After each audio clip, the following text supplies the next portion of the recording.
Hello, everybody. Welcome to yet another, we're still doing it, another edition of the Elite City Podcast. And this time, AEW Dynamite, winter is coming. Rick, winter was awesome. Yeah, it was great. It was really good. Really good. Like, really good show. And kudos, if there's anybody listening that was at the show, kudos to you guys. The crowd was hot all night. Yeah, that was a and really good fun. crowd. It was, Yes. and it always adds to it when the crowd is really good. And they weren't like obnoxiously loud. Like sometimes the crowd just wants to chant things Yes. just to be involved, but like this crowd was Yes. just good. Yeah. They were good. They were respectful. They were. There was no like disrespectful. what. There was no what chants. No. There was Oh, no like I yeah. hate that so bad. That's the worst thing Steve Austin ever did. Well, no, the worst thing he ever did was like worse. But Yes. the worst thing he yes. did. The worst In the thing he did. ring. The worst thing he did in wrestling was the Yes. the what chants. Yes.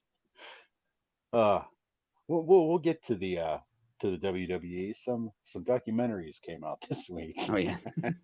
We'll get to that.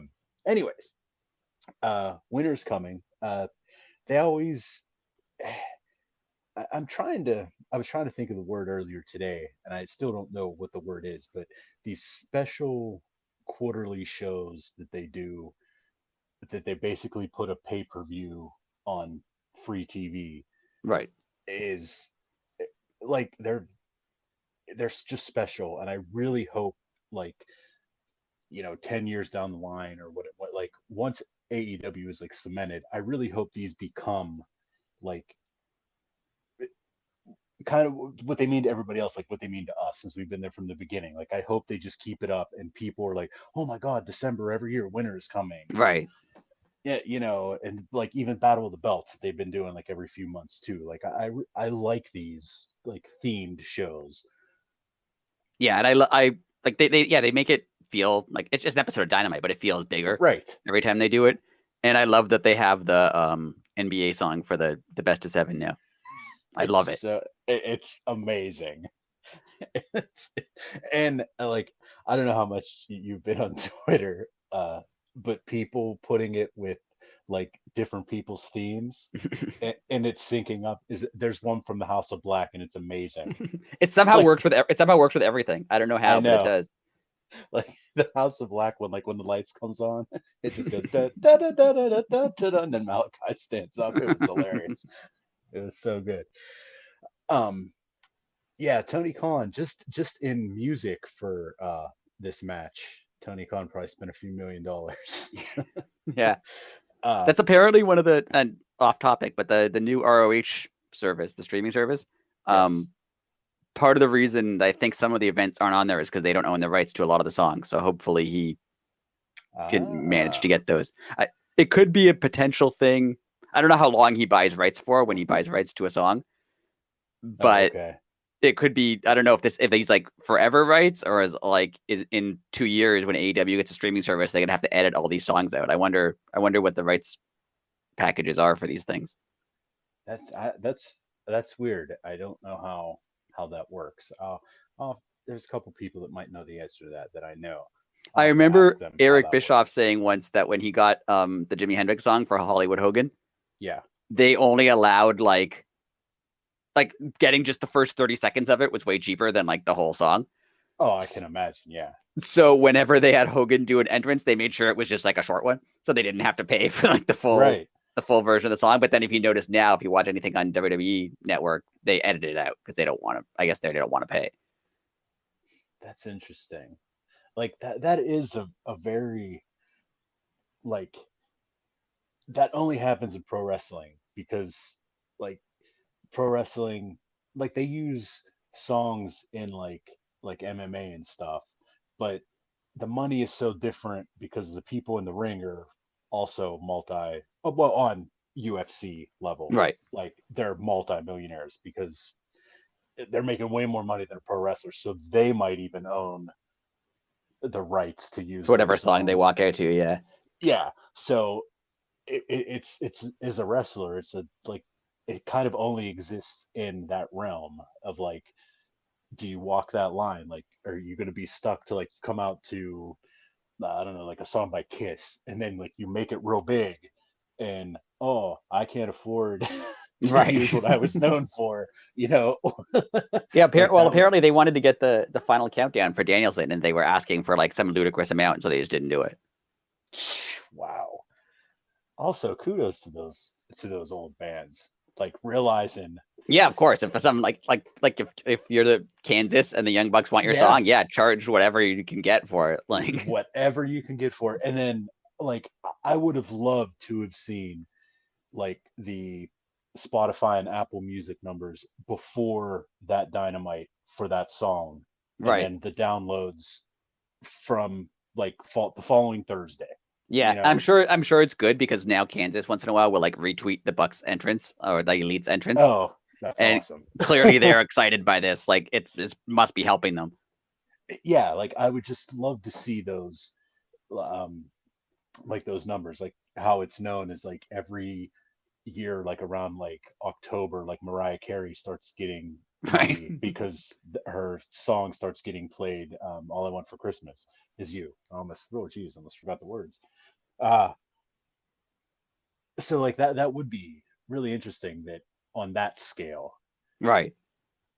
like how much it moved for the bands. But then, like you just said, if AEW gets either ends up on Honor Club or gets their own thing, like, you know, 10 years from now, is Tony Khan still going to be paying Kansas Right. just to use a Yeah, little I clip? wonder if he buys it like permanently or if it's like a a limited thing. Like you can use it for a live show, but if you re-air it later, you have to pay more or something. I wonder how that works. Yeah, that's a good question. Unless, you know, nowadays, like entertainment lawyers might have things set up like kind of like YouTube, but like for a streaming service. Like, hey, yeah, you can still own the rights to the song, but if that event gets more than 1 million views, like after that, we get, I don't know, 2% of Right. every Yeah, buy like or this, like the something. stuff Eric Bischoff was talking about was in the '90s. Like none of this existed then. Right. So, you know, like now,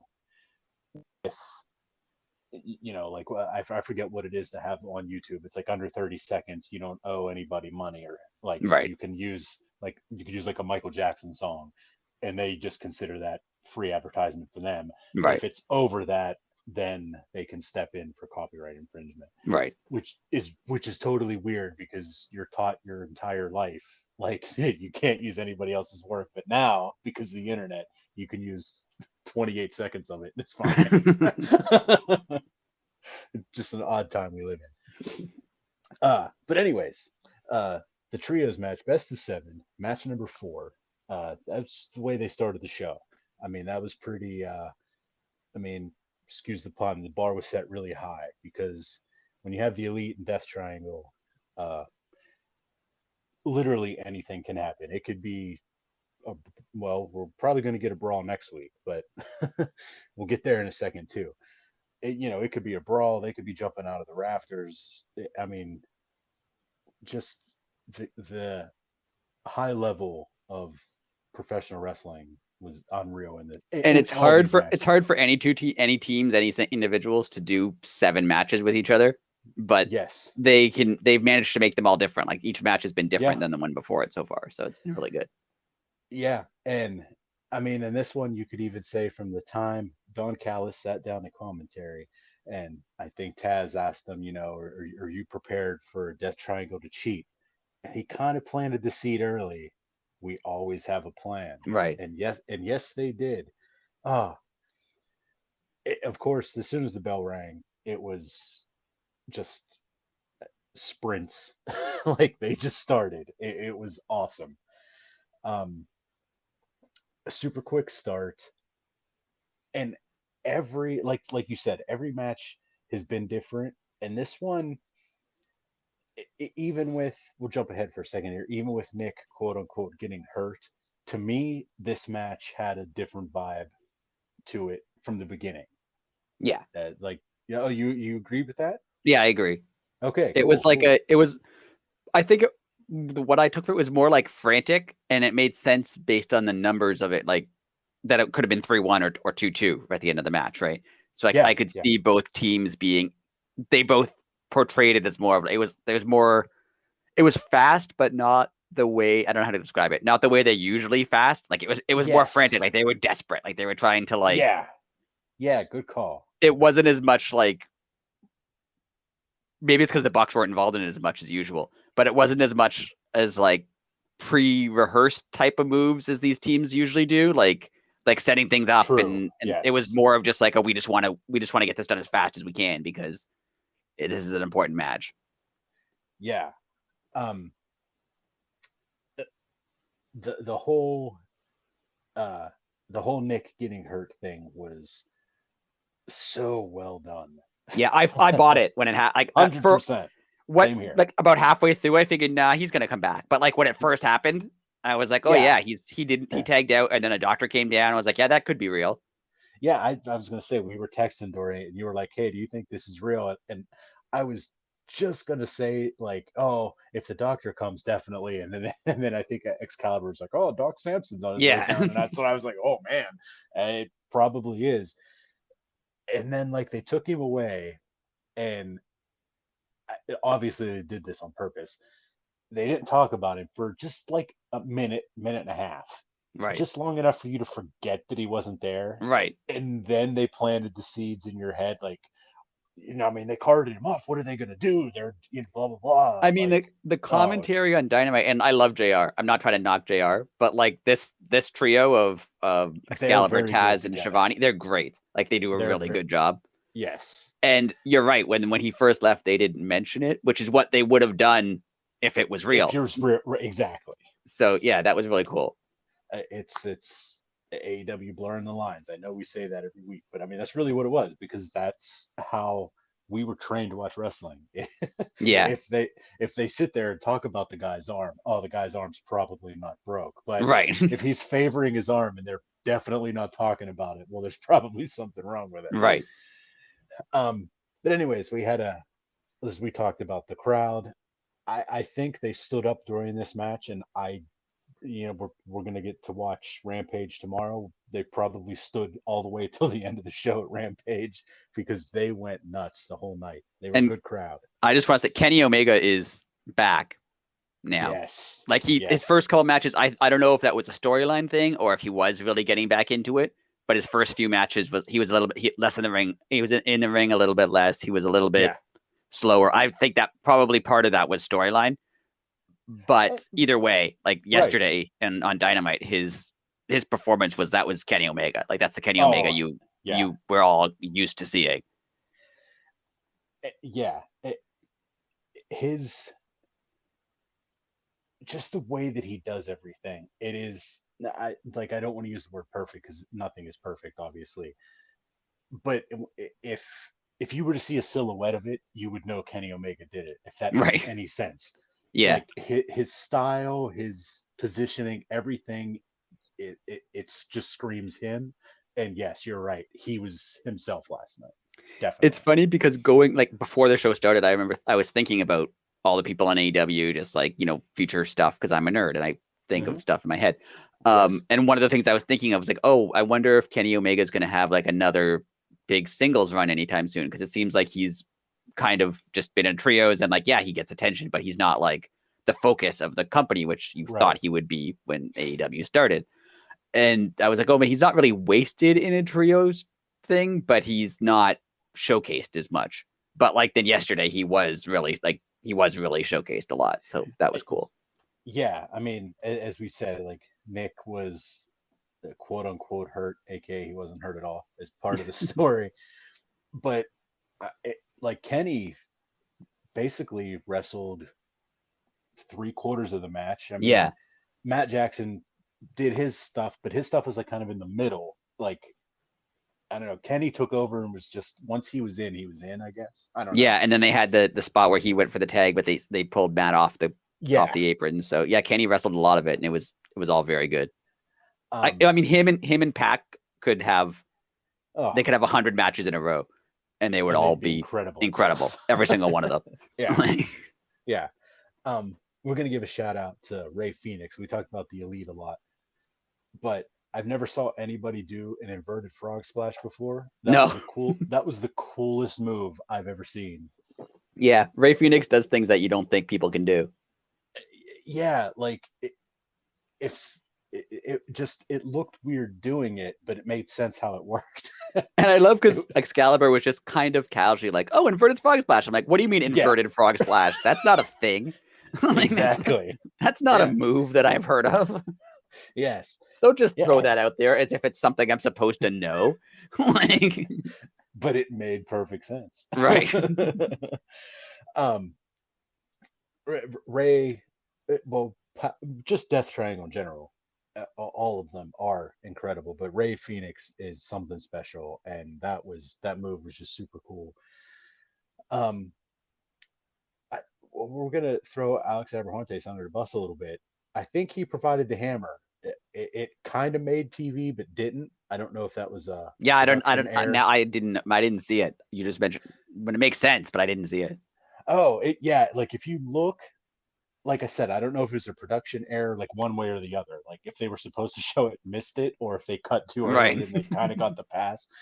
But he's like, they're on the it's like on the hard camera side, so like they would have been facing the camera, right? And like Penta goes down, and then like Penta goes like up to one knee, and then Abrahantes like kind of looks like he's like helping him, but they're not saying anything to it or like even remotely trying to move their right. He jumps up on the apron and has a hammer in his hand. So I think he just went over and passed him something. Right.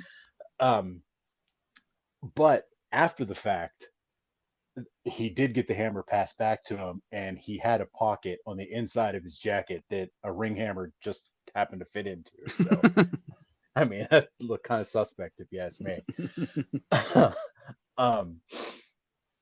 But they used the hammer on Nick's ankle because he came back. He got the hot tag. He came back, but it was just too much. Death Triangle goes up 3-1, and I mean, if you watch sports, that's not a good spot to be in for the Elite. I love how they managed to incorporate the hammer in every match, and it's like not tiresome somehow. Yes. Like absolutely. It's not just like, oh, there's the hammer again. Like they do it in a kind of clever way every time. Yes. It's been pretty cool. And it started off when Pac was like always trying to grab the hammer. I remember like there's other things you could just not use it. But now like the hammer is such a big deal. Like they've made it into like such a thing. It's been interesting. It's been cool. It's been very cool. Well, next week it is next week. I was going to say next week, it's at the holiday bash or whatever it's called.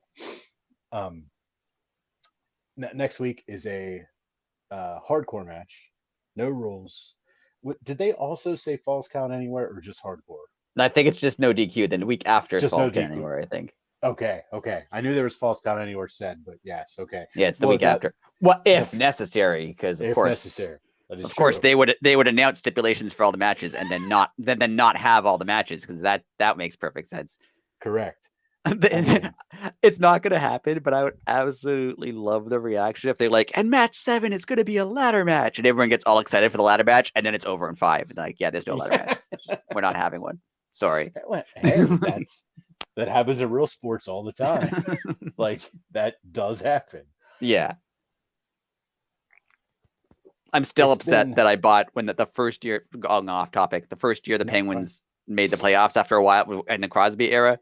The first year they made and they played Ottawa, and I'd never been to a playoff game, and I bought tickets for like Game 6 in Pittsburgh, and then they lost in 5, and I was so upset.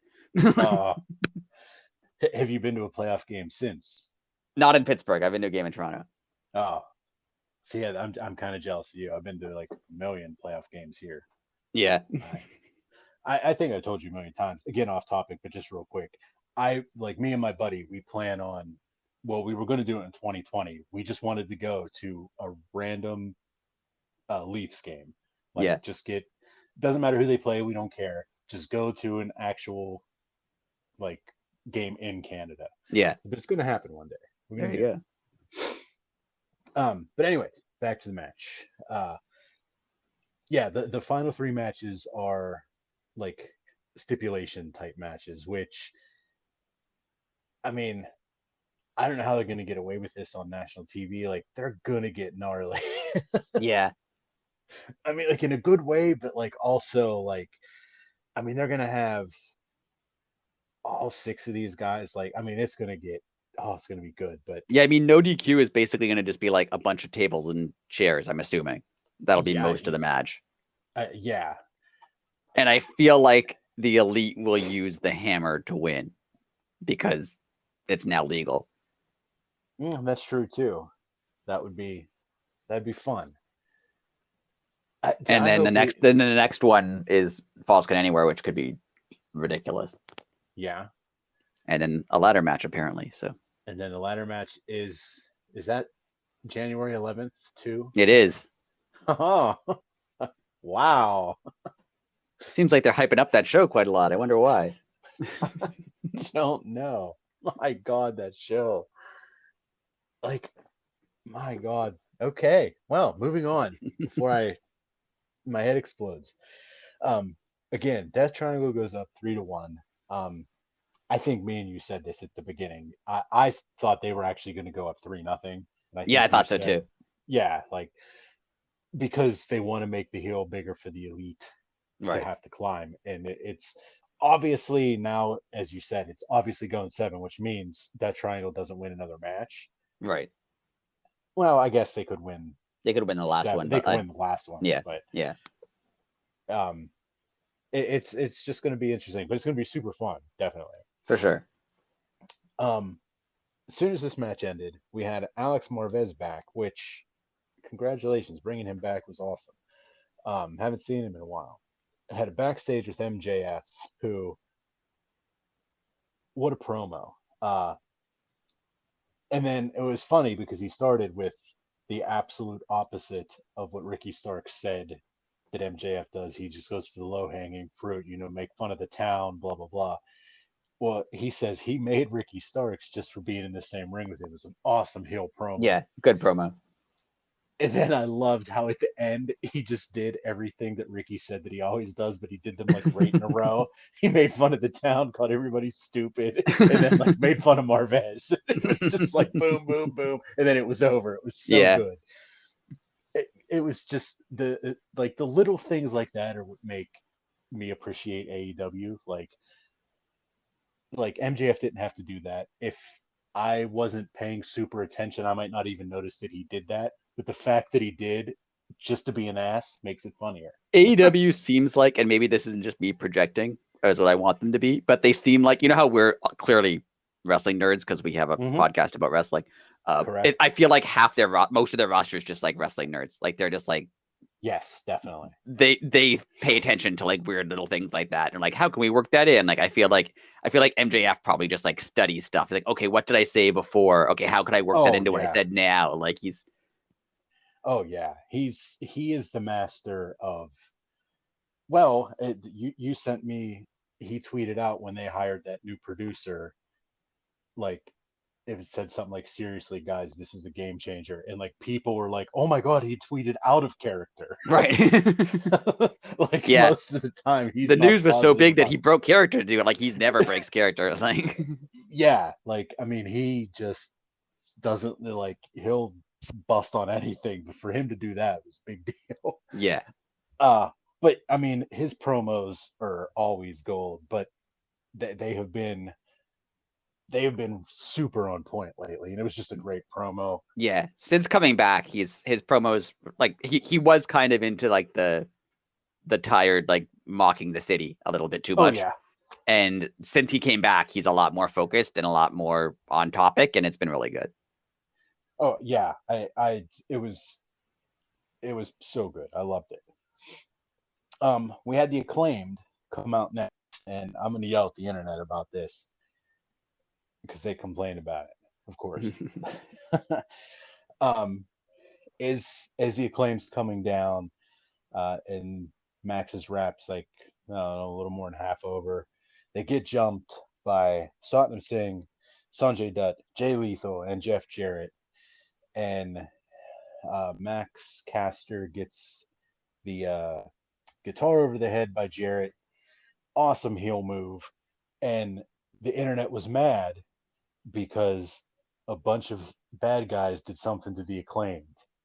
The bad guys did exactly what they were supposed to do, make you mad. Like, how Yeah, could you be an adult and not see that? I was.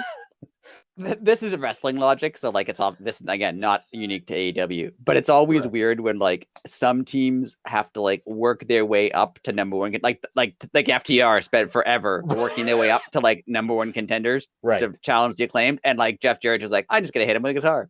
Now I get a title shot. Like that's just how it works. Like why would not every team just do that?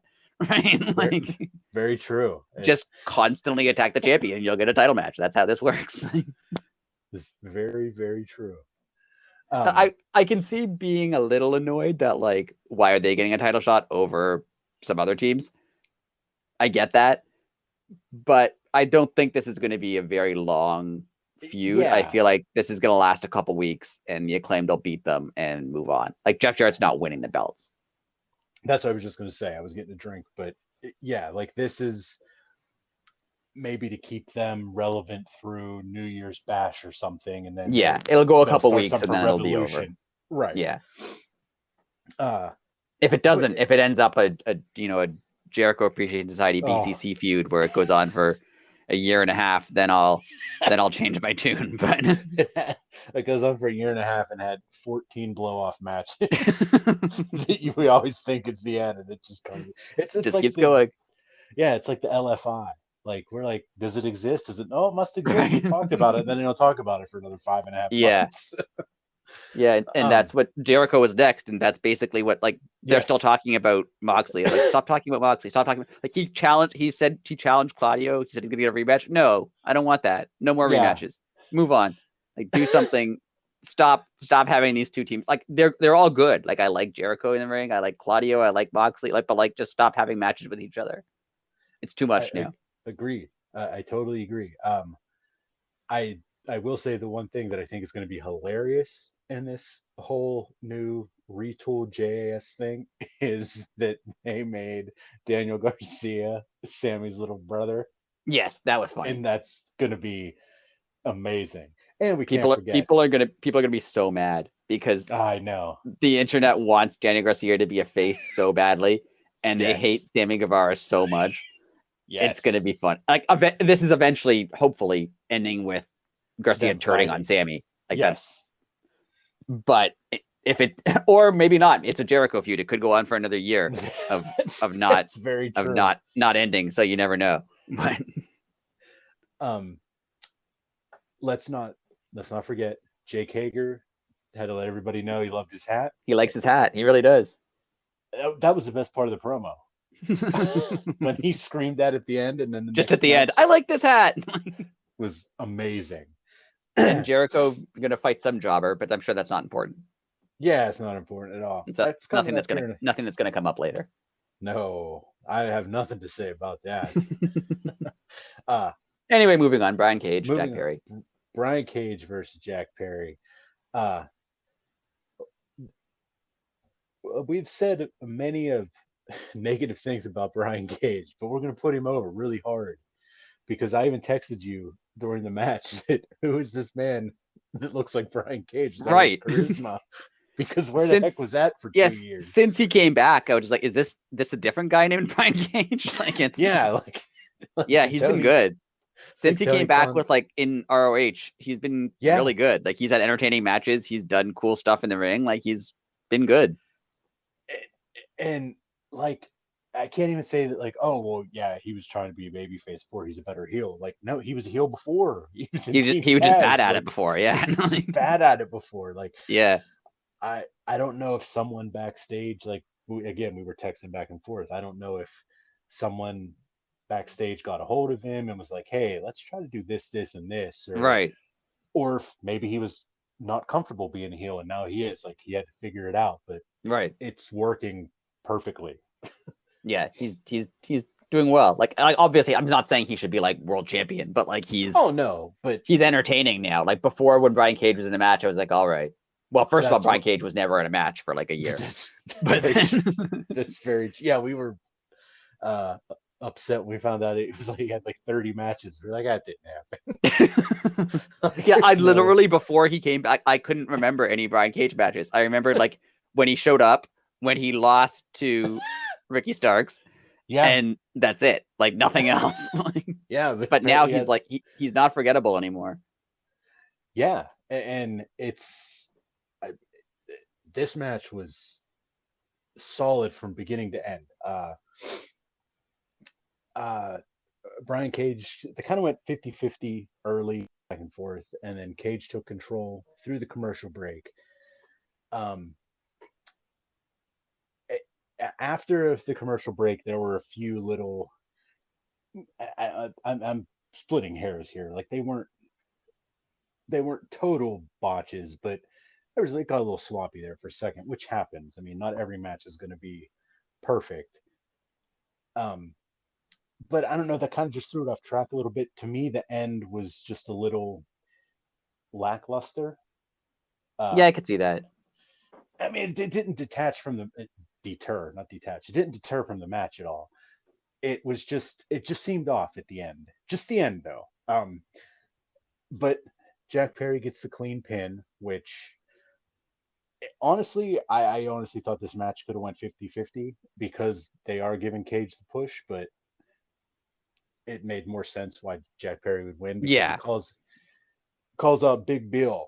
Uh, excuse me, and Big Bill answered. And I just oh, feel we like they're had messing up Big Bill's name again because just Big Bill sounds weird. He sounds like a Mario character at this point.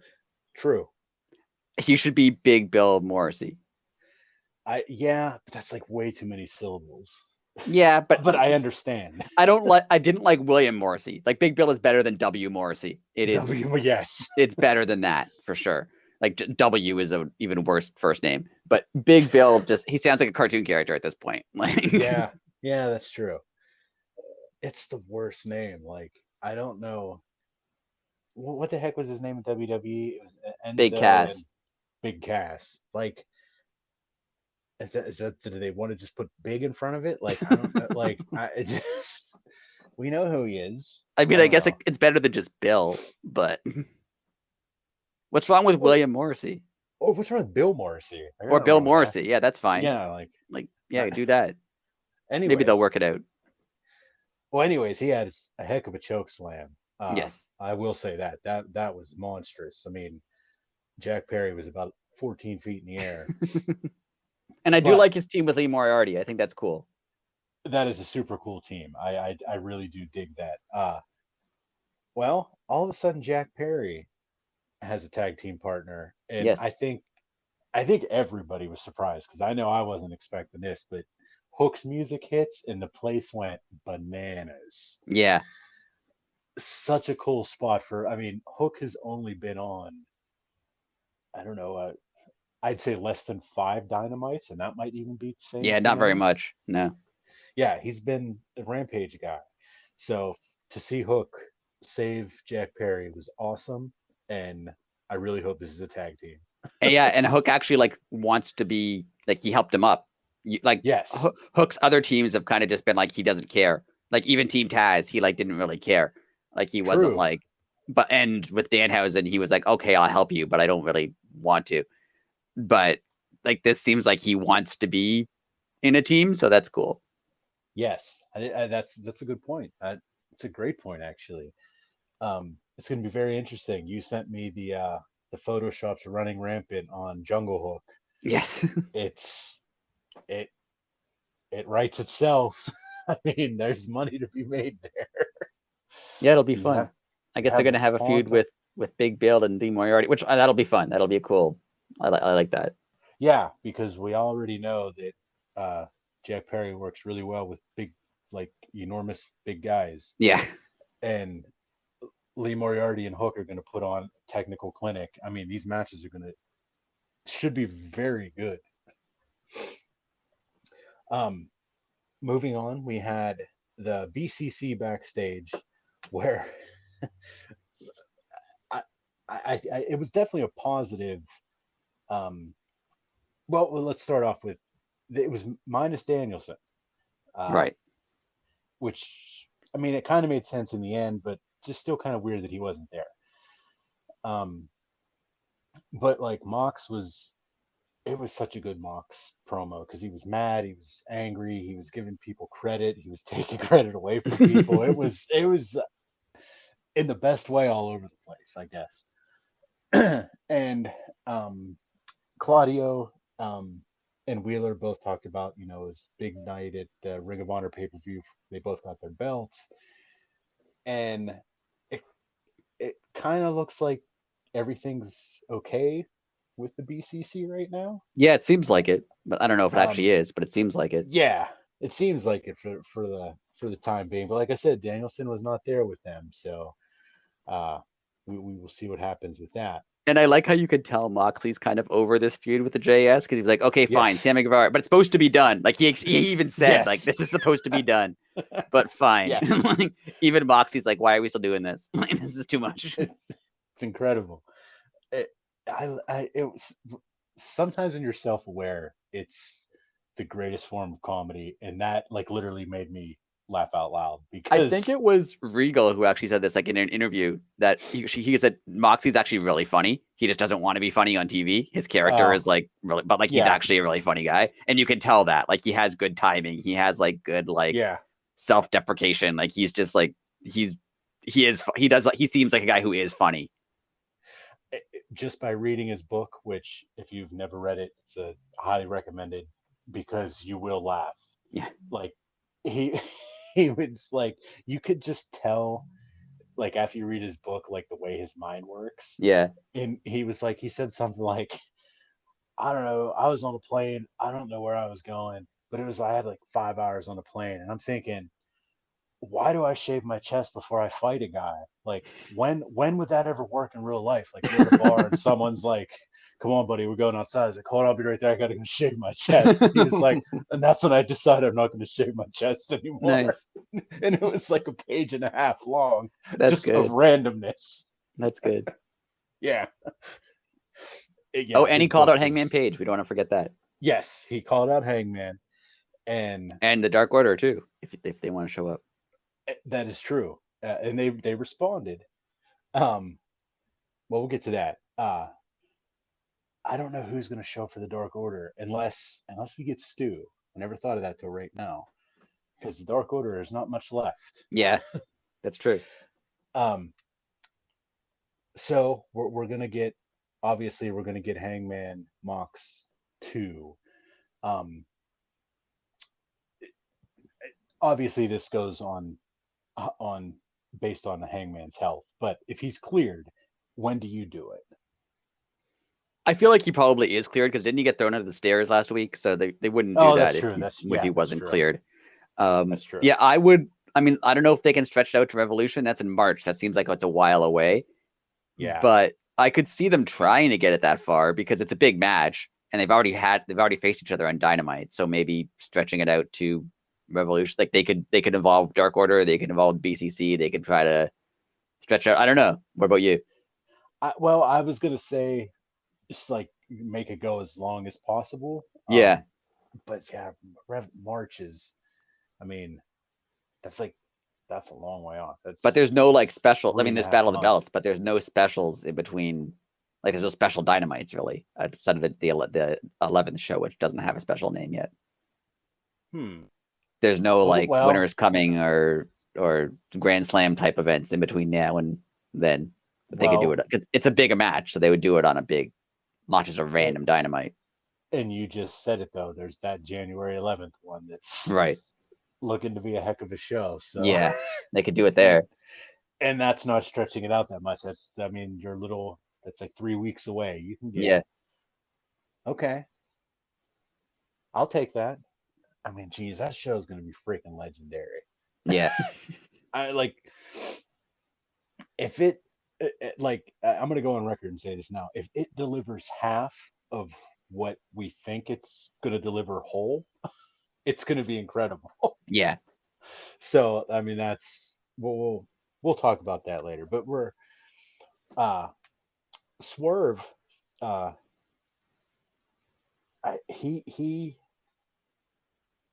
he is 2023 for AEW in my opinion. I And agree. I can't even say it was a promo. He literally said like a sentence and a half. It's like Jake the Snake level of psychology.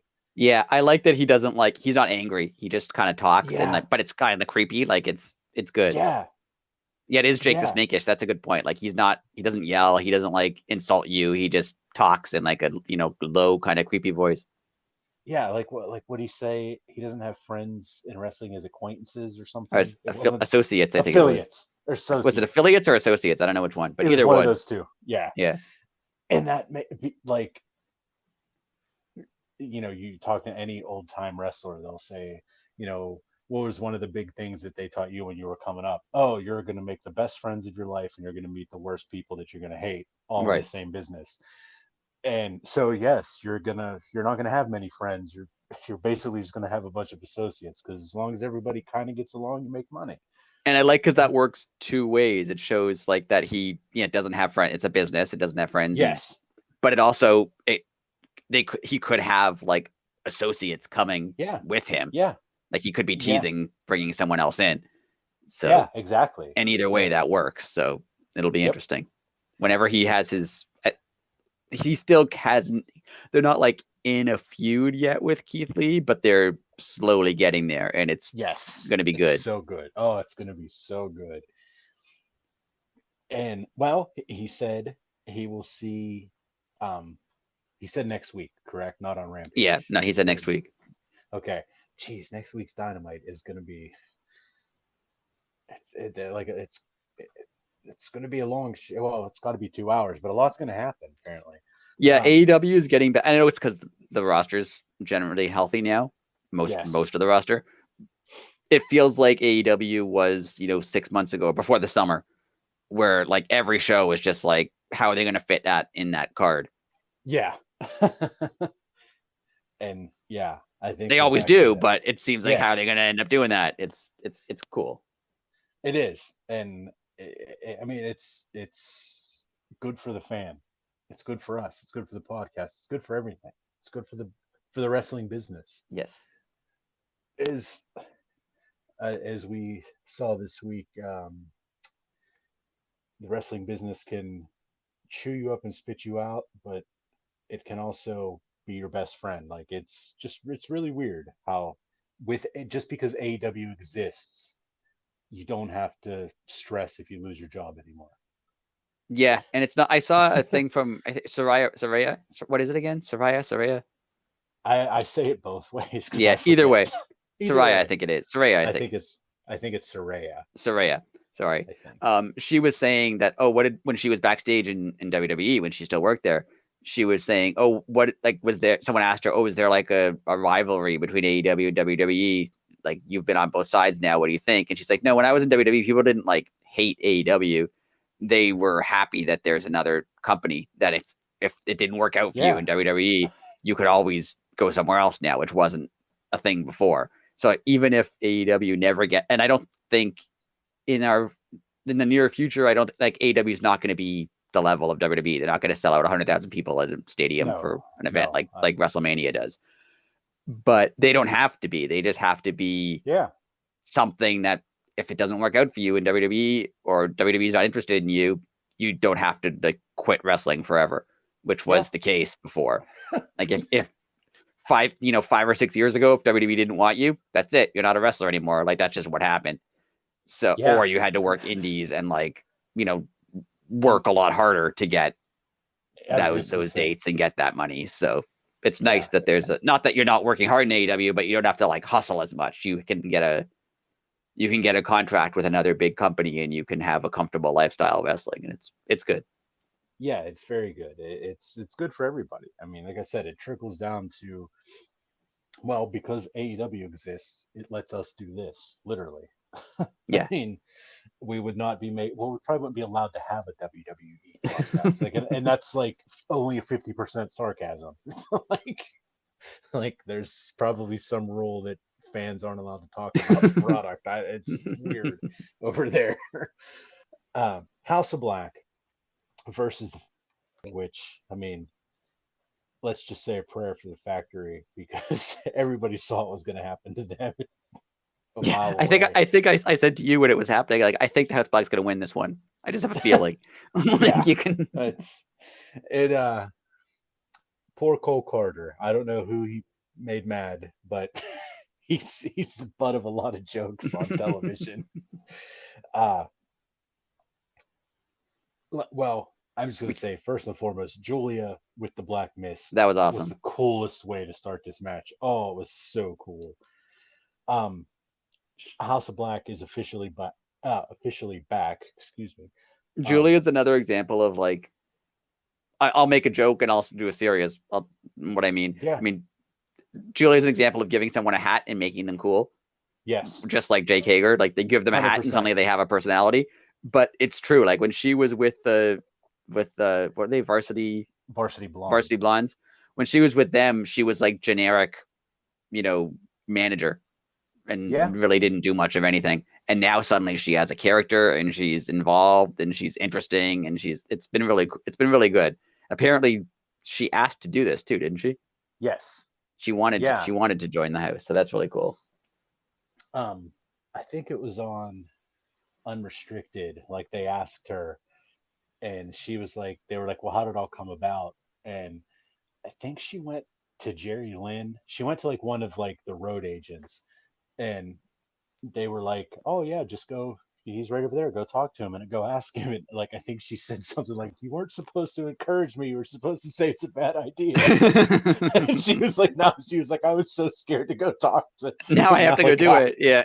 Yeah, and she was like, "I walked up to him and you know, I introduced myself and you know, and I said, "This is I had this idea. Um, how do you think?" And she was like, he looked at me. He thought for a couple seconds and he said, I'll show you how to do the entrance or something to that point. That's And she cool. was like, "Oh my God, like I'm in."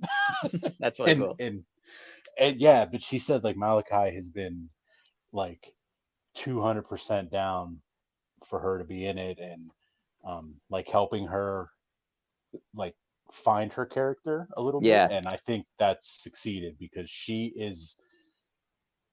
is now that.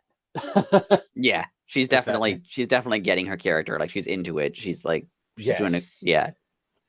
and she's so good at it. Like it it kind of bums me out because like she doesn't wrestle as much anymore. But like really, the house kind of doesn't do that in general. Right. Yeah, they haven't wrestled much. I mean, they were Warrior for a while, but they don't Right, wrestle much in general. They kind of just show up and like destroy people and then leave.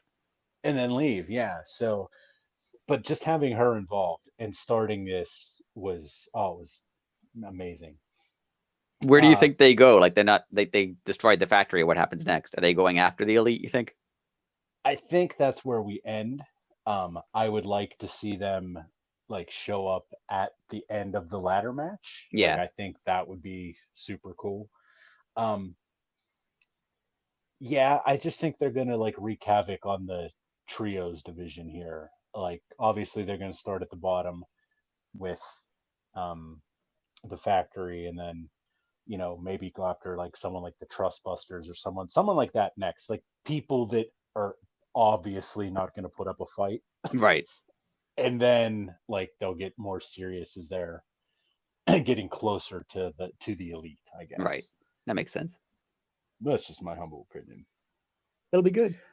Uh two surprises back to back. And the first one, Renee backstage with Britt Baker, and of all people to interrupt, my girl Sky Blue. So proud of you, Sky. That was so cool. Challenges Britt, tells her to stop running her mouth and back it up.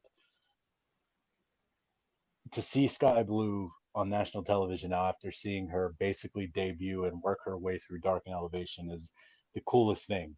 And it was just a cool moment to see that. Uh, and this women's division, it is more every day it becomes the place to be Yeah, you for really feel like, and I know I've said this a million times. Like they have to start giving them more than one match. Like they have too many good wrestlers there now to like limit it to one match a week. I think. yeah, And I know there's only so much time on the show, and there's a lot of good men's wrestlers, a lot of good tag teams, a lot of good like there's a lot going on in AEW, so I understand it. But I feel like maybe not every week, but on some weeks they have to give more than one match to the women. I wholeheartedly agree.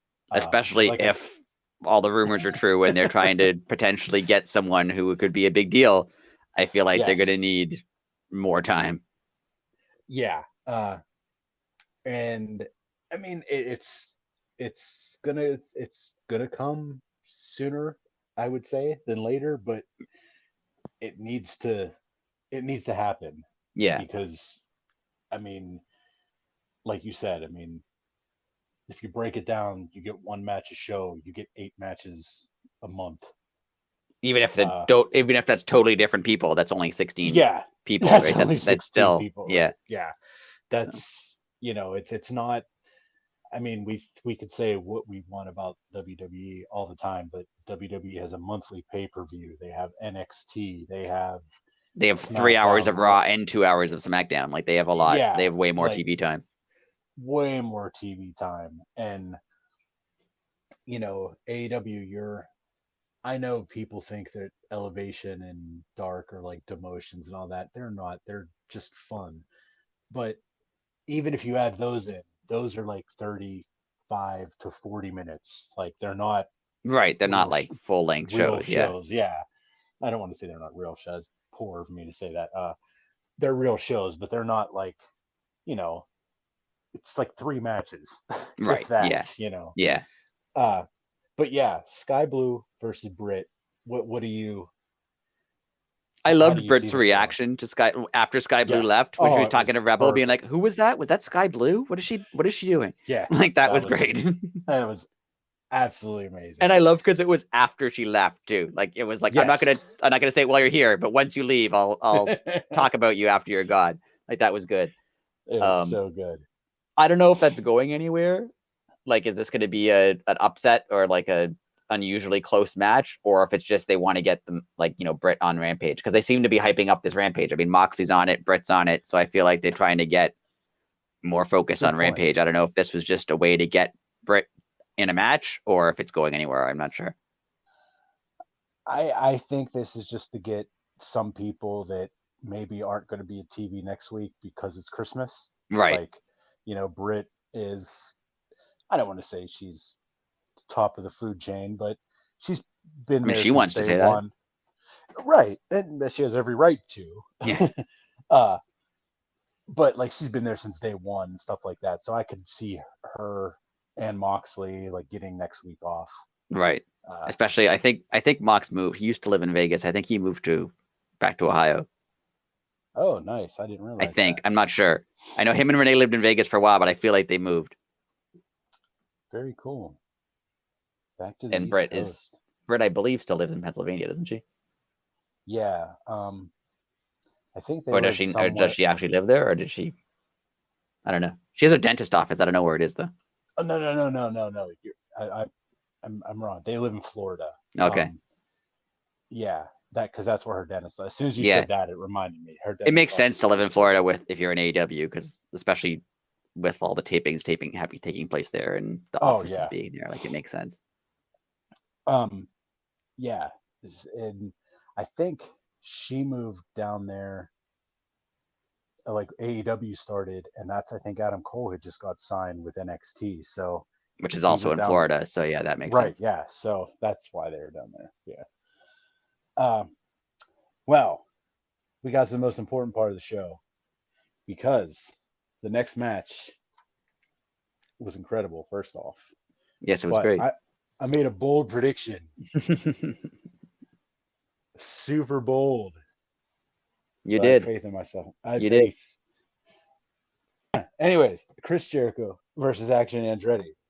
And as soon as they said I think it was on the way to commercial, I texted you, if I booked this, I'd have Jericho lose. Yeah. I wholeheartedly how I felt. And I think I even said something like, and then you can, and this was a joke, but it came to be true also. I was like, then you can give Action Andretti the All Action elite, yeah. Andretti's all elite thing. That was just a joke. I will totally admit that. I thought this was going to be like one of the where like the unexpected close match, but Jericho ends up winning. I thought it was going to be like, oh, it'd be close, but Jericho. But yeah, I didn't think he'd actually lose, which was cool. Like I liked it. Oh, it was so definite Razor Ramon 1 2 3 Kid feelings. Yes, definite. And again, the people that don't understand wrestling, like the people that were saying, "Oh, look what Jericho is forced to do." First off, this was probably Jericho's idea. Yeah, apparently it was. I heard him on. There you go. I read something. He was somewhere on a podcast or something today, and he said he saw Andretti on, I think it was on Dark against QT Marshall, and was like, that guy's going to go somewhere. I want to help him, and then that's where this came from. Yes, and of course the internet said that, oh, he must be upset because Tony Khan made him lose to this guy that nobody ever heard of. Yeah, of course. Like I saw someone today share too. There was a match he had in WCW when he was a lot younger against Scott Hall, and I've heard this story before that he's told it after Scott Hall passed, and been before that even, that Scott Hall was supposed to win that match. And that was when Jericho was just starting out and trying to get, getting a bit more attention. Like I think he was starting the stuff with Goldberg and whatever that he was doing. And Scott Hall was like, no, just beat me. And Jericho was like, no, but you're supposed to win. And he's like, just beat me. If I'll take the heat if there's a problem later. So yeah, Jericho went over, like Scott Hall lost. And then backstage, awesome. Bischoff was upset, and Scott Hall was just like, I made a call. I thought that's what we should do. So that's what they did. So it was cool. So this is kind of him, I guess, returning that favor to someone. It's awesome because first off, what a match. I mean, they threw down. It was a great match. From as soon as it started, though, the crowd, it started the "You tapped out" chant to Jericho, which was great. Yes. And then instantly, I mean, they couldn't have wrote this any better. That's why I gave the crowd credit when we first started. The crowd got behind Action Andretti to the point of, like, this guy was like a 20-year vet. Like, everything he did, they were popping for, and Jericho would do the heel counter, like he poked him in the eye a couple of times, and they would just boo. It was just so good. The crowd made the match 10 times better. Well, it was already a good match, but the crowd made it like 10 times better. Yeah, if the crowd didn't care, it wouldn't have been nearly as big of a deal. I could actually see if the crowd didn't care, Jericho, like them like calling an audible and having Jericho win. I think the fact that that the crowd cared made it so much better. Like if the crowd had not cared about this match, it would not have worked. Good, very good call. Very good call. But as we alluded to, it was very 1 2 3 Kid, Razor Ramon. Action Andretti wins, and first and foremost, what a moment for him. Yeah. And it's actually his first win, like in AEW, not even just on TV. Like he hasn't won on Dark, he hasn't won on Elevation. Like it's actually his first win in the company, which is really cool. So awesome, and I really hope this is what this is just a couple week phase for Chris Jericho, but that he like goes lower down the totem pole now, and like it's somebody that hasn't worked with AEW, that it's some indie wrestler that he loses to. Like I hope that's what it goes down to. That would be cool. Yeah. And then eventually he just beats some guy who's like never wrestled before, and then he's like, I did it. And just like... Yeah, like he pulls some like indie guy out of a fire hall. Yeah. Like there's 20 people there, and he's like, all right, next week you're wrestling me on Dynamite. And they're like, what? Like that's what I want to happen. That would be cool. It was, like I said, it was a solid match. What a feeling for Action Andretti. Welcome to the team. He's going to be fantastic. I was thinking all day today about the people that he could lock up with. I want to see him and Dante Martin wrestle. Oh yeah, that'd be good. But yeah, it's going to be fun. And just what a way to debut somebody. Like that hasn't happened in, well, maybe since the 1, 2, 3 Kids, honestly. Yeah, no, and it's cool because because it doesn't happen. If it was been something that had been happening frequently, it wouldn't be as big of a deal. Right. So that was really cool. Yeah, it was just a cool moment all around. Uh, Ricky Starks cut a promo, hyping the match. Um, Ricky is on another level right now, and it's just a good promo, hyping the match. But oh, everyone wants it for Ricky so much, and Yeah, it's well, we're gonna get there. We're gonna get to the main event in a few minutes here, but it was just a solid promo, hyping the match, and calling out MJF for who he is, and I don't know, yeah, it was just good. run of the mill. Yeah, it was just all around good. And then it was Um, 9:20, so we had to have our women's match. yes, that's I was just gonna say. It was 9:20. It was time for Tay Melo versus Ruby Soho. I thought I didn't expect this. I thought the start was going to be switched. I thought Ruby would have jumped Ty. Yeah, that's Uh, true. Yeah, so I thought that was a cool little curveball that they threw us. But when she hit the Ty KO on the ramp, Ruby sold that so well and sold it like not the way she normally like WWE sells, where she like would get up and do like a backflip and then right. Yeah, no, her just selling like is good, but it's not as yeah, you're right, not as like over exaggerated as it was before. So yeah, like she went down and she snapped her head back at the perfect moment, like where it looked like she hit. Oh, she does seem it like, I think we looked mentioned this good. before. It took her a little bit of time to like get out of the WWE style of working Yes, a little bit, yes, but I feel like now she's out of it and it's good. yeah. And Oh, that's not yeah. a It was knock. I'm not trying to bash WWE, but they have a specific style that you yeah, can tell, and it doesn't yes. necessarily work in other companies. So it's They have their monopoly. If you yeah, have two WWE trained WWE people, they're gonna work any combination of them can get in a ring and have a WWE match. right, But you put somebody who doesn't wrestle that style in there, it looks like both of them don't know what they're doing. yeah, It's very odd. yeah, It's very yeah. odd. I also do like that they let Tay Melo have a match because she hasn't wrestled much, so she's kind of just been hanging around Yeah, Sammy. that's So true. I mean, she's a good wrestler, so it's nice that they let her wrestle. That was good. Yeah, and it was a solid match. It was Yeah, good back and forth. I think we both saw how this was going to end. I mean, Ruby beat her clean. Uh, but the part that I was surprised for, Anna Jay jumps Ruby after the fact, and it looks like we're going to get uh, Anna Jay versus Ruby. How do you feel about that? yeah. I feel like that's coming. I'm fine with that. Um, it is just like the JS to like, no, the feud's not over. Let's just keep the feud Exactly. going. That's not the end of the feud. You thought it would be. That would make sense if that was the end of the feud, but Yes. it's not. We're gonna keep it going. But I mean, Anna Jay's good. Yeah. Ruby's good in the ring, so it'll be good to see. Yeah. I mean, like I said, I'm like lukewarm on it either way, but I mean, it's not going to be terrible. It's Right. just, I don't I know. mean, Let's Anna get Jay is something a little. she's relatively inexperienced, so maybe it'll do good for her to have her. I mean, That's true. not that she's not good in the ring, but she is inexperienced. So it'll Yeah. be good for her to be in the ring with someone like Ruby who's been around for a while.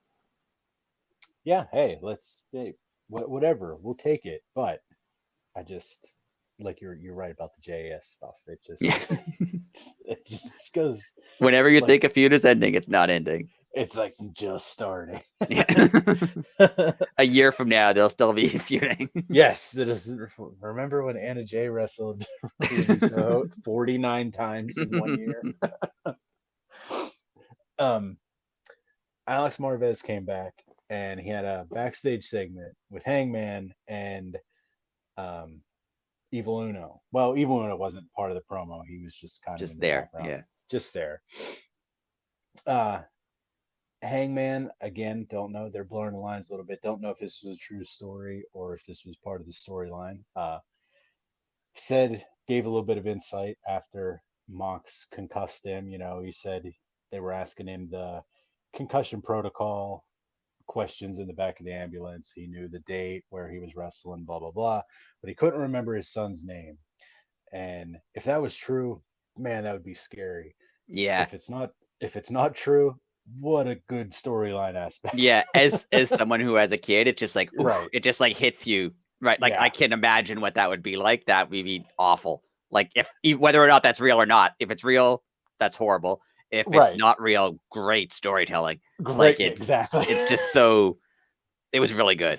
Like Adam Yes. Page isn't the he isn't the best promo in the world, but Right. he's good at emotion, and this was a good way for him to cut a promo, and his strength is his emotions, and people care about him as a person, and getting an emotional Yeah. reaction from people, and this was perfect for him. Yes, it was, and what a promo! It hyped the match. It got everybody interested. But like I asked you earlier, I want them to stretch it out as long as they can, but I don't know if they can, because you don't want people to get sour on it. Like, they've just been talking for Yeah, I do 3 want them to weeks. have a Like, couple of weeks where they talk back and forth, because they're obviously both good. yes, yeah, They're both good at promos. They both have their own, like they're very different from one another too. So it'll be cool to see them have some promos back and forth. But you're right. I don't want it to be like 2 months of why are they still just talking to each other. right, right, yeah. Just maybe after this Sammy match, maybe like we said, we won't see Mox till after Christmas. Right. Give Yeah. him a Maybe week he's or finally two getting a off. break. Yeah, I mean, guy deserves it.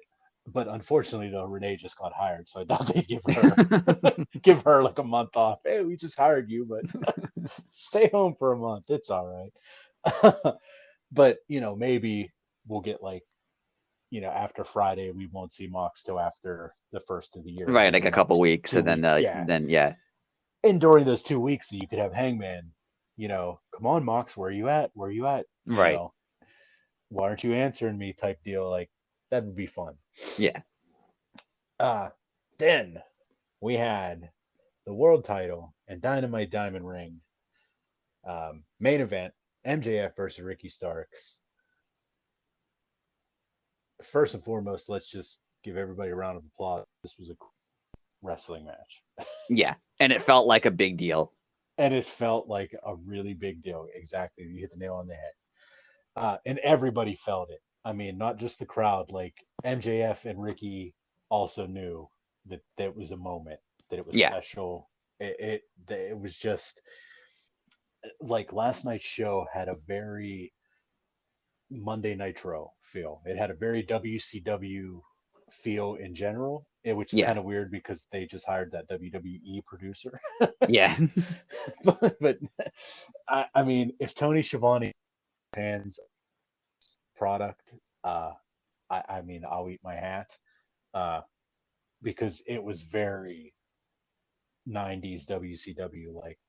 Yeah, well, I And mean, when this, AEW first started, I think that was the Cody influence. They seemed kind of like a Southern wrestling yes, promotion at the time, and I think yes, that was Cody. That was a lot of him. And then once yeah, Cody left, it became more of like a Attitude Era, not in terms of like raunchiness, but in terms of like the style of the yeah, shows. true. And you're right, this felt a bit more like a Nitro and less like a Raw, which was cool. Yeah, yeah. And if you can mix both of them up, those were two of the hottest wrestling shows of the 90s. So Yeah, ECW in there, and yeah, I'm hooked. Well, I'm there hooked you go. already, but yeah. um, but at just this match, like you said, it just had a feeling, and everybody knew, and it was beautiful to watch. They earned they got their "This is awesome" chant early, but they earned it early, even though they went 20 plus minutes. It was like 23, 24 minutes. Um, it was just a good back and forth, solid wrestling match. But I'm gonna give Max some credit here. I like how Max found that super fine line. Like, everybody knows he's a heel, but he plays the role so well that he's even wrestling different now. Like, he doesn't cheat right away. Yeah, Point where the crowd just starts care for him, then he cheats. It's so good. Yeah, this was like MJF is a good wrestler. He's had some very good matches, but he doesn't usually wrestle. Like, not only does he not have matches, but when he has matches, it's mostly just like, it's about the story. It's about his cheating or whatever. Like, it's not about his wrestling ability. And this seemed more of like a wrestling match for him. Yeah, good call. And it was just so well done. Like I said, it was back and forth. Ricky has him dead to rights, though. I mean, everybody saw this coming. I mean, come on. Yeah. I actually did. Ricky no, he tapped him, didn't he? Did he tap? No, he pinned him. He pinned him. That's okay. They had that really cool segment where he had him in the arm bar, and then Ricky moved to the ropes and he grabbed his other arm, and then Ricky stretched out his leg, and then he grabbed his leg. That was really cool. That was super cool. And then he got like finally with his other leg, he touched the rope. That was cool. Just all in all, great match. The ending, I mean, we're going to get into it in more detail, but I liked the ending. And the part that I was surprised the most about, because I didn't expect it, was Danielson. Was that a surprise for you? I forgot about, like, if you had told me this, what do you think would happen right after last week's Dynamite? I would have predicted probably Danielson getting involved, but I think maybe you got wrapped up in the match, or because Danielson wasn't there earlier, that I forgot. That's true. I forgot about, which is what they aimed for. Like, they were hoping you forgot about him. Over the course. So I forgot that they had a thing, and then when he came back out, it was like, oh yeah, I forgot. Yeah, okay, but it was good, and I love that he comes out. I've talked about how I don't love the heel and face tunnels before, but I love that Danielson keeps coming out of the heel tunnel just because that's just best. How he thinks he should do. It's the best, and it's also MJF went up that tunnel not expecting anyone to come after him because it's the heel tunnel, right? But then no, Danielson was there, so that was cool. That match is going to be so freaking good. It's going to be really good. And like the build up to it, I think that's going to stretch to Revolution. They could stretch that out for a while because MJF not wrestling is MJF. Like, he can, for weeks, like Danielson can challenge him to a match and he'll be like, no, not right now. And just keep like dragging it out. And I feel like they could easily take that to March. And I think that's what they'll do. Definitely. I mean, just think of like the things that he can do, like what he did when he made Jericho climb like the ladder. Like, he's going to do things like that. Like, oh, no, you just don't come to me.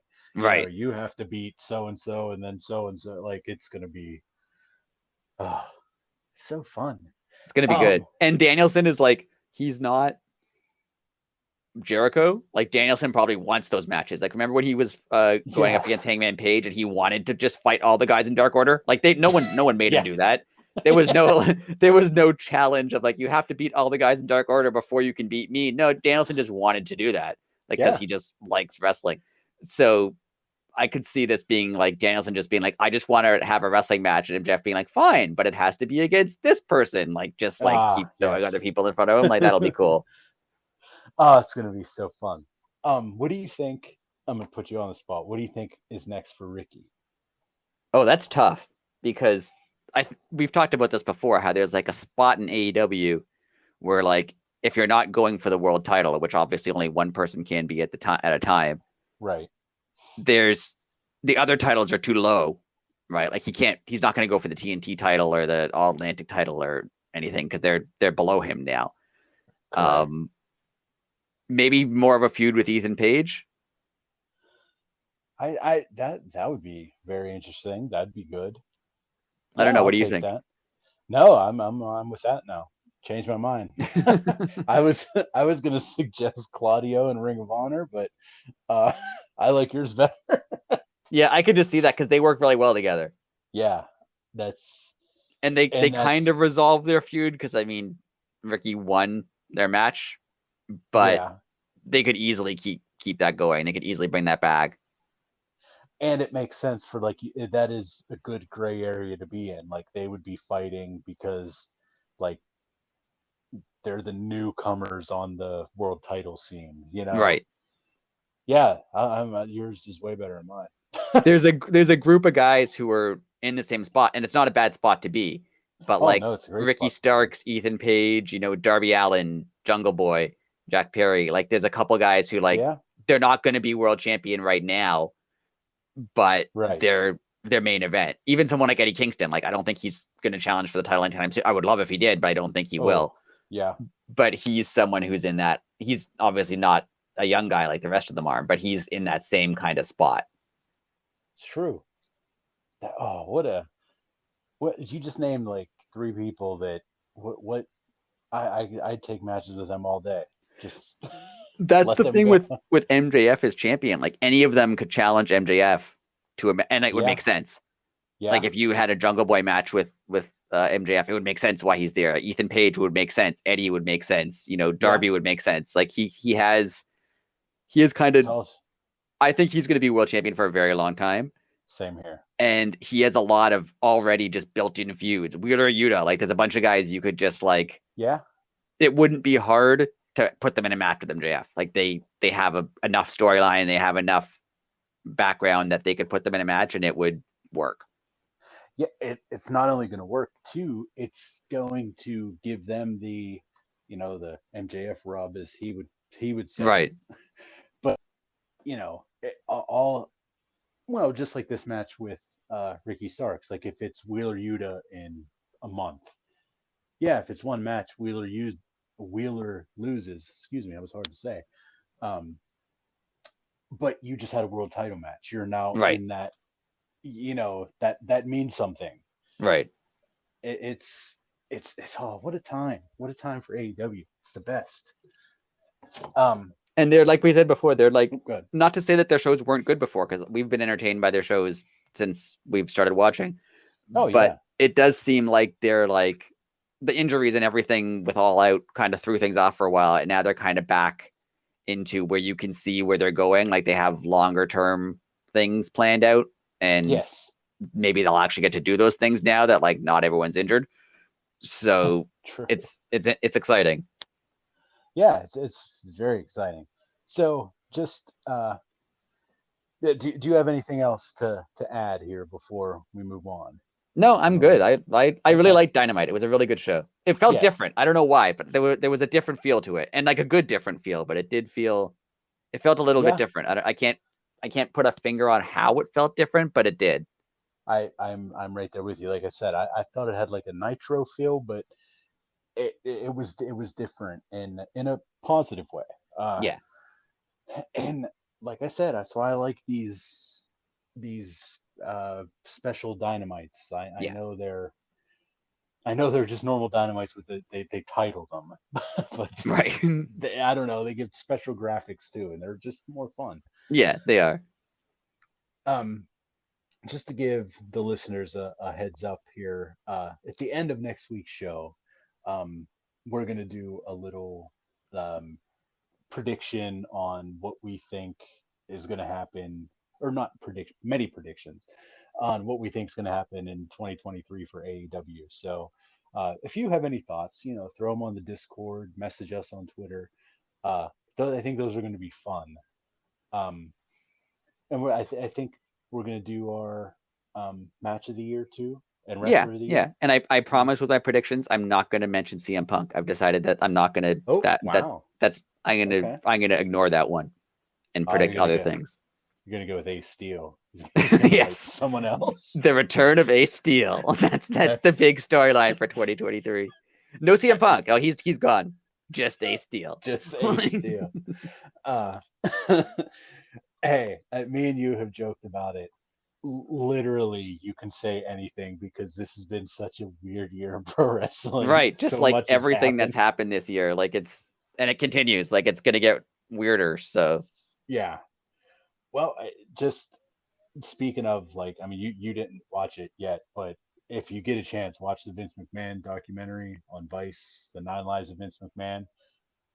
My God, if you didn't like the guy before, you're not gonna like the guy now. It Dave Meltzer, I think, puts it best. Is he weaseled his way out of everything and then became bulletproof and then knew it, and that was his downfall. Yeah, that makes a lot of sense. That sounds pretty accurate to me. Yeah. It just like everything that he did was such a slime ball move. Like, and I knew all the stories, but like to hear them like firsthand from like the people who were there, like I never realized like his dad owned the Northeast Territory, which was like New York, Pennsylvania, and like everything was just handshake agreements. Right. And then Vince, his dad has pancreatic cancer, so Vince basically corners him when he's dying. It buys the company for $1 million, and then buys everybody else out because they were all just handshake agreements. Like, I only knew that because Paul Heyman did a promo once on Raw or SmackDown. I forget when it was. When he was during the Invasion storyline. And he said that like your dad made handshake agreements with everyone, and you went out and bought everything out from under them. Like, yeah. I've heard Paul Heyman talk about that promo in the past, and it was leading up to the Invasion pay-per-view, which ended up doing really well, but like financially. But right. the buzz around it wasn't great. Like, if anyone who was alive or paying attention during the Invasion era, it did not turn out the way that people hoped it would. Wanted it to. Right. So anyway, Vince basically was talking to Paul Heyman about this, and Paul Heyman was like, "Oh, I can sell people on the show. I can make people want to watch the show, but you might not like it." And he's like, "Why?" He's like, "No, just I can cut a promo that will make people watch the show, but you have to say that I can say whatever I want, and you're not gonna like punish me for it later." And Vince is like, "Okay, fine." And the day of the show, Paul Heyman's like, "Okay, just so we're clear, I can say whatever I want, right?" And Vince is like, "Yeah, you can say whatever you want." He goes, "You don't want to know what I'm going to say before I go out?" And Vince is like, No, just I want to react to it as you say it." He's like, "All right." And then he went out and like cut the meanest possible promo on him. It was great. And I know he works for him, but it was trying to like make him money, so it's all friendly, right? But like the promo he cut on him was so good. If you haven't seen it, it's really good. I will have to look that up because that sounds amazing. And I don't remember that, so that sounds amazing. And not to ruin it, but Vince's reaction is just like he doesn't even really have one. He's just like, it's good. It's really good. You should watch it. I definitely will. It was like, I mean, I always knew like when Vince went national that it was like a big deal, but I totally didn't realize like the amount of lives and families he destroyed. Yeah, I didn't realize. I was reading, I think I've mentioned before, there was a territory in Toronto that the Tunneys, like Jack Tunney's family ran, called Maple Leaf. I knew that's how Jack Tunney got into the WWF, because he made a deal with Vince to like let him run basically the Toronto territory. Okay. I didn't know that before that, like before Jack was involved, his like brother or his dad or something was running it. And it was like a NWA territory, like Ric Flair and oh wow, the NWA came here. It was before I was born, like it was in the late 70s, and it was a NWA territory, and essentially Jack Tunney took it over and made a deal with Vince to sell it out to the WWF, and that's how they moved into Canada essentially. Oh wow. And then Vince didn't want to work with Jack Tunney anymore, so he just stopped. He just like he was like, "I own it now," and then he just stopped working with them. And that's when he could, apparently they ran Maple Leaf Gardens all the time. I went to a bunch of shows when I was a kid at Maple Leaf Gardens, WWF shows, and Vince didn't want to work with Jack Tunney anymore, but Jack Tunney still had an agreement with Maple Leaf Gardens, so he just had to stop going there. So he had to go to like a different arena because but for no reason. Like there was no reason for him to cut Jack Tunney out of this. Like he wasn't. He worked for the WWF. Like there was no reason for him to cut him out other than he just wanted to cut him out, like for no reason whatsoever. And then after he died, like Vince didn't go to his funeral. He didn't send anything to his family, like for no reason whatsoever that anyone knows. He just decided to just like cut him out of the company that he basically ran for no reason, just because he could. Like, unbelievable. So I'm sure that's what he did everywhere. I'm sure he went into every single place. Was like, "Oh no, we'll work together," and then just like cut the guys out. as he went along. Like, and I know it's business, but like, come on.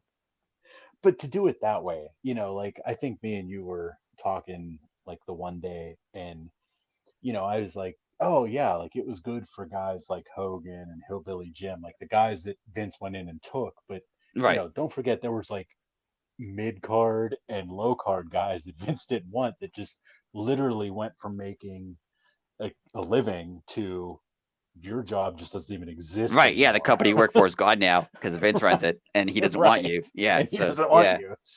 Yeah. And it's like, so many families probably, like he probably ended like families, like, Yeah. What a That's why now, and I don't want to, I hate just talking about internet fans too much because, but like now when people are just like upset with AEW for doing things, like when Vince left and Tony Khan was just like, oh, I'm the longest tenured CEO in wrestling. Like people were mad at him. And I'm like, that's compared to the things Vince McMahon did to other companies, like Tony Khan taking a little shot at him on the internet is like nothing. Like Vince McMahon destroyed so many things just for like the sake of destroying them. Right. That like he bought WCW, which fine, but like they're up for sale. You're perfectly within your rights to buy, but then he just buried everyone who worked for that company. Like there was no reason for that. You own the company. Like there was no reason whatsoever to do any of that. Like you alluded to during the podcast, like we all had the expectation for the invasion angle, and if it would have been done 1% of how the fans wanted it, it would have been amazing. Right. But even if they did the opposite. And they always say the knock on it. I don't want to make this into an invasion podcast, but they always say the knock on it is, oh, they didn't have all the big guys. They didn't have Kevin Nash and Goldberg and Hogan. Fine. They didn't have all those guys. They chose to sit at home and get their paychecks, which, why wouldn't you? But I mean, the guys they did have, like, Booker T, DDP, they didn't have to just have them lose repeatedly. They could have, maybe had them win some matches. Like maybe that was a thing they could have done. Right. But like, like I said, I mean, the road itself, you had the fans there wanting to just have it happen. That's all you had to do is like, just have guys from two companies wrestle each other. And someone like DDP, like took he took a buyout of his WCW contract, which was huge. Like he lost a ton of money to work for WWF. And then Vince was like, oh yeah, we're going to make you stalk Undertaker's wife. And every one of your matches is you're just going to get destroyed by Undertaker. That's the storyline. Like you're just like, he's going to destroy you week in and week out. And then you'll just be gone. And you took a $700,000 pay cut. Right. So now you have less money. And you just look like a fool every week on television. And again, for no reason. He worked for WWE. He worked for Vince McMahon. There's no reason for that. But I don't know. Either. He's like I think that the WWF under Triple H, I agree that it's different. Like I think Triple H is not the savior of independent wrestling that people seem to think he is. Like if he could pull a Vince and buy out every company and run them all himself, he definitely would. And again, that's fine. That's business, whatever. Right. The advantage I think Triple H has is he's not like as spiteful as Vince is. Like Vince would do something like hire DDP just to have him lose matches. Like I don't think Triple H would ever do something like that. I don't think he's like weirdly spiteful like that, where he's just like, I'm mad at you for some reason no one's quite sure of, so I'm just going to destroy your career. Like, I don't think that'll happen. I mean, there's the rumor that, Dusty Rhodes himself even said that he always thought that Vince made him wear the polka dots just because he was Dusty Rhodes. Right. But he works for you. So I don't understand. Yeah. He left the other company that you didn't like to come work for you. And like, you're just going to make him look, I don't get it. Like, I don't get it. It goes back to that, like they made their name somewhere else and they didn't need fit. Like Dusty Rhodes is already a millionaire. He didn't need Vince. He just wanted to. But Vince could have made more money making Dusty Rhodes. Like it doesn't make any sense. Like I don't think it's ever going to happen. But the rumors that like where CM Punk would come back to WWE, I don't think that'll ever happen. But if it did. If under some weird circumstances it did. True. Yeah. Right? Say it did. and Triple H is in charge of creative. Triple H is not going to hire him back and just have him lose a bunch of matches. If he does bring him back, he'll bring him back to like do something that will make the company money, not to just make him look bad. Exactly, because Triple H knows, like, if you have a draw, you milk it. Right. You don't kill it. Whereas Vince purposely hired people just to like make them look bad just because he could. Like it's a weird personality thing that I'll never understand, because like I can see wanting to run WCW out of business when you don't own WCW, but as soon as you own WCW, you should be trying to think of a way to like make you more money, not just to destroy it. Like it's very weird. Very weird. It's so good. I love it. It's like the opposite of what Tony Khan did with ROH, where like with ROH, it was just like he's pushing it over AEW just to like get it over.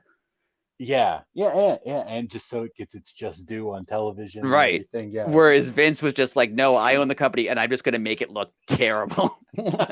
And then with WCW, he spent like another 20 years just continuously bashing WCW, like all the time. Like he had we've talked about this before, but when he brought in Sting, who he apparently didn't know who he was, when he brought in Sting, he made it about WCW. That was 20 years ago. Like, wow. The angle of Sting coming in, like, why would he be avenging WCW? It was 20 years ago. Like, he's not insane. Like, he's not like. He doesn't sit at home and say, man, if WCW was only around. Right. And then he brought him in. Defend it. Then he brought him in as the defender of WCW and immediately had him lose, because you had to like take another shot at WCW. The company had been dead for 20 years. And again, he works for you. Why are you just like making him look bad? It's like, it doesn't make any sense. It's very Mr. Burns. Yes, for real. It really is. It's really strange. Vince McMahon is Mr. Burns. It's like a weird power trip where he has to show that like he's in charge, or he's better than you, or I don't know. He definitely has that, like, I'm the boss and I will get everybody in this room. Oh, there's only two of you. Well, I will continually tell the two of you that I'm the boss. Right. Like, he has that mentality. Yeah, which was weird because, like, especially after he bought WCW and like the rights to ECW, like he didn't need to tell everyone he was the best wrestling company. It had been established. Right. Like they bought all the other companies. They're the only one left by default. They're the best wrestling company, right? Like, there was no need to like, but like, yeah, he went out of his way to be like, remember WCW? Well, I killed it. Yeah, we know that. We're aware of that. It happened 10 years ago, Vince. Come on. Very strange. Very. Anyway, sorry for the Vince McMahon rants. No, it's all good. And that's not even getting into like him as a human being. That's just him as like a business person. Oh, like that. Well, like I said, dude, I think you said it's not available in Canada yet. Yeah. Whenever it'll come here at some point. It's 2 hours. Yes, it was 2 hours long. And it goes by, and it's just like. It's like broke up in, I think, 3 parts. Yeah. And like there's like there's a few segments per part. And it's like after every segment you're like, oh man, it can't get worse than that. Oh man. Oh dude, it got worse than that. Jeez. And then it can't get worse than that. Oh my God. Even just from like some of the Dark Side of the Ring things, you can see like what are not even just a bad person, just like such a strange person. Like he's such a very strange person. Yes.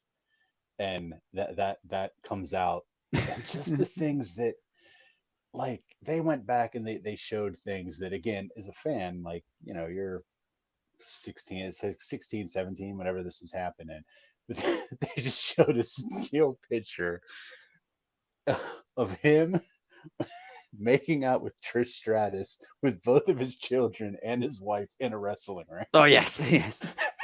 Of course. And it was just like why would you do that? There was a time when like it's not funny, but like whenever they sign like a new women's wrestler, he like made out with her on TV, and I'm like, I know you're doing that just to be like a weird perv. Like it's not. Yes. Even as a 18-year-old or whatever I was at the time, eventually it was like, yeah, that's kind of uncomfortable. Like, you don't need to do this. Like, Yeah, like that's the thing. Like, and me and my buddy, like I remember that moment when he was kissing Trish Stratus in the ring with his wife and his two children in the ring next to him. And like I said, we were like 17, 16 years old, and my buddy Frank, like, we just started laughing because he was like, he just said, dude, imagine if that was your dad and you're standing in a ring with your sister. There's your mom over there. Like, I don't care how much money you're making. That is emotional trauma that right. that your dad is putting you through. Right. Just because he Like, can. Like, it's, yeah. and that's the exact reason. Just because he can't, it serves zero purpose. Like, What I don't love, but like what I noticed when all the allegations about him came out, there was not a single person who knew anything about Vince McMahon who was like, that doesn't sound like Vince McMahon. Like, universally, everyone was like, yeah, that makes sense. Yep, I totally, yeah. that sounds like Vince. Like, every single person was just like, yeah, of course. Yep, makes sense to me. Like, The one thing that like really hit home that made it, you just realize how big of a he is Meltzer's talking about like any shot ever fired against Vince McMahon. Like, Vince McMahon would, if the person was like 99.9% sure Vince did this, if they weren't 100, he would call him out. Like, you're a pile of garbage, or I'll just counter sue you. I'll call you out on my television show. I mean, he used to right. make fun of that Mushnick guy all the time. I remember him doing that. That was insane. But yeah, Yes. he like dedicated time on WWF programming to like some petty vendetta with a writer. Like, Yeah, from like the 70s. right. Just Yeah. But Meltzer was like, I knew this was serious when these hush money allegations came out, and there was no statement. There was Right. no, he didn't say anything on television. He didn't have a snarky tweet. He didn't have like, normally, um, he would just do a Vince thing. Yeah. I thought when he was like on SmackDown the day that came out, I was like, oh no, he's gonna like fight it, but he didn't. Yeah, and that's when they were like, it's pretty much the nails in the coffin. They got him. Yeah. And but just, dude, there was so much that we didn't even know. Yeah. It's a good documentary. All right. I'll watch it. Yeah, definitely. All right, everybody. Thank you so much for listening and for being a part of the show, for being a part of the Discord, uh, Twitter, all that. Thank you so much. It means a lot. Like I said, we have some fun things planned for next week, and just down in the future, we have some plans. It's going to be fun. Uh, Rick, do you have any parting words for this week? No, I'm good. Okay. It's gonna be a good episode. Good Dynamite. Rampage seems like it's gonna be a really good episode. So yeah, excited. Rampage will be fun tomorrow, and we'll see you one more time before Santa comes to visit everybody. So until next week, have a good one. Later.